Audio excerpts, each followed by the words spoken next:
तो वो psychological thriller की जो लिस्ट है उसमें एक फ़िल्म मुझे लगता है टॉप पर आती है, जिसका नाम है the silence of the lambs. ये 1991 में आई थी और उस साल इस फिल्म को टोटल 5 अकेडमी अवार्ड्स मिले थे, ऑस्कर्स मिले थे। Best picture, best director, best actor, best actress और बेस्ट अडेप्टेड स्क्रीन प्ले। तो आप इसको एक तरह से साइकोलॉजिकल हॉरर थ्रिलर कह सकते हैं। और एक्चुअली ये एक नॉवल पर बेस्ड है। ये नॉवल 1988 में रिलीज़ हुई थी, जिसे थॉमस हैरिस ने लिखा था। वैसे तो ये एक सीरियल किलर की कहानी है, बट पूरी तरह से हम इसे एक मर्डर मिस्ट्री नहीं समझ सकते। ये एक यंग और एम्बिशियस वुमन की आप इमोशनल और प्रोफेशनल जर्नी मान सकते हैं। तो ये जो यंग वुमन है, इसका नाम है क्लैरिस स्टार्लिंग जो है, उनका रोल निभाया है जोडी फॉस्टर ने। वो एक FBI ट्रेनी है। बेसिकली अपना करियर वो बना रही है बिहेवियरल साइंस यूनिट में और बहुत स्मार्ट हैं, फोकस्ड हैं, मेहनती हैं, लेकिन एक रूरल इलाके से आती हैं और वो जानती हैं कि इस वजह से लोग उन्हें बैकवर्ड समझ सकते हैं या फिर वाइट ट्रैश कह सकते हैं। वाइट ट्रैश जो है ना, वो एक तरह का लेबल है जो अमेरिका में यूज़ होता है उन लोगों के लिए, एक डेरोगेटरी टर्म है, इंसल्टिंग टर्म है, उन लोगों के लिए यूज़ होता है जो पुअर वाइट पीपल हैं और रूरल एरियाज से आते हैं सदर्न यूनाइटेड स्टेट्स के। एक तरह की सोच है आम लोगों के बीच कि अगर कोई सदर्न यूनाइटेड स्टेट्स से है तो वो बैकवर्ड होगा। तो क्योंकि क्लैरिस स्टार्लिंग ऐसी ही जगह से ताल्लुक़ रखती हैं, तो इस बात को लेके थोड़ा सा इनसिक्योर महसूस करती हैं हमेशा। तो क्लैरिस की जो ट्रेनिंग हो रहती है उस दौरान जैक क्रॉफोर्ड, जो उनके हेड हैं, उनके बॉस हैं एक तरह से, वो उन्हें एक काम देते हैं, एक सेंसिटिव और डेंजरस टास्क देते हैं।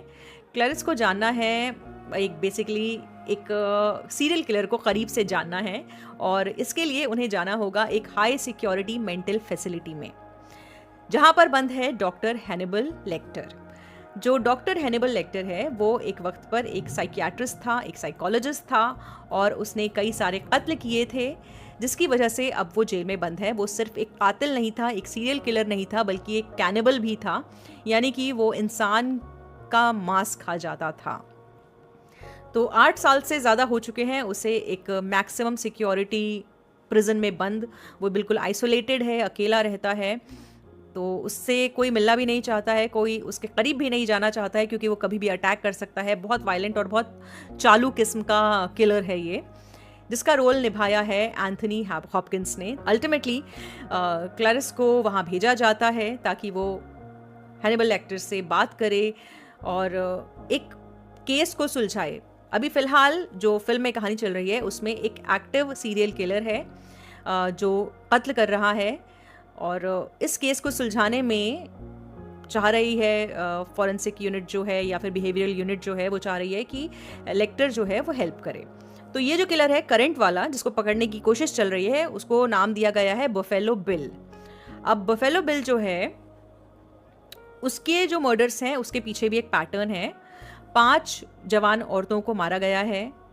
ये सभी ओवरवेट थीं, सबकी डूबने से मौत हुई है, डुबा कर मौत हुई है बेसिकली, और उनकी स्किन के लार्ज पैचेस जो हैं वो निकाले गए हैं, हटाए गए हैं। बेसिकली बहुत बेरहमी से उनका कत्ल किया गया है। सो अब इस बफेलो बिल किलर को पकड़ने के लिए ज़रूरत है हैनिबल लेक्टर की, जिससे बातचीत करने के लिए भेजा जाता है क्लैरिस को। अब वो रियलाइज़ करती है ये बात कि क्रॉफोर्ड ने, यानी कि उसके हेड ने, उसे ही क्यों चुना, जबकि वो इतनी ज़्यादा एक्सपीरियंस्ड भी नहीं है।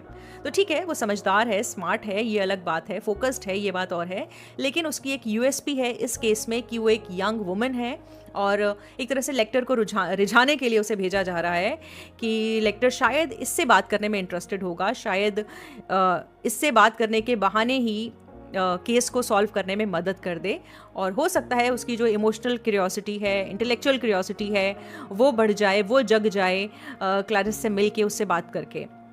तो एक तरह से ट्राई किया गया है क्रॉफोर्ड के द्वारा कि हैनिबल लेक्टर किसी तरह से हेल्प कर दे, और आप ये समझ सकते हैं क्लैरिस को बेट की तरह यूज़ किया जा रहा है शायद। तो क्लैरिस जब पहली बार लेक्टर से मिलती है तो वो समझ जाती है कि ये कोई रूटीन इंटेरोगेशन नहीं है, बल्कि हर सेंटेंस का कुछ मतलब है, हर सेंटेंस एक पहेली है, हर जवाब के पीछे एक लेयर है। तो इतना आसान नहीं होगा लेक्टर से बातचीत करना। और लेक्टर भी साफ साफ कह देता है कि मैं सिर्फ तभी मदद करूंगा जब तुम अपने अंदर के राज बाहर लेकर आओगी, अपनी दर्दनाक यादें सामने रखोगी, और इसके बदले मैं तुम्हारी हेल्प कर सकता हूँ इस केस को सुलझाने में। यानी कि उसे चाहिए क्लैरिस की इमोशनल वल्नरेबिलिटी। उसके बदले वो देगा अपना दिमागी ज्ञान और अपना सीरियल किलर का एक्सपीरियंस। तो क्लैरिस को हर मोड़ पर ये डिसाइड करना पड़ता है कि वो कितना रिवील करे, कितना बताए अपने बारे में और कितना छुपाए। तो फिल्म का जो नैरेटिव है वो सिर्फ सस्पेंसफुल ही नहीं है, हम उसे साइकोलॉजिकल मान सकते हैं। इसके अलावा इसमें फियर है, ट्रॉमा है, आइडेंटिटी क्राइसिस भी आप समझ सकते हैं, क्योंकि दो अलग अलग तरह के लोग जो हैं उनका कॉन्वर्जेशन होता है लगातार। क्लैरिस अपने आप को भी कई बार डाउट करती है, क्वेश्चन करती है। तो मुझे लगता है कि अगर आपको साइकोलॉजिकल थ्रिलर्स पसंद है या मर्डर मिस्ट्रीज पसंद है तो साइलेंस ऑफ द लैम्स देखना कंपलसरी है, और स्पेशली अगर एंथनी हॉपकिंस की परफॉर्मेंसेज आपको पसंद आती है।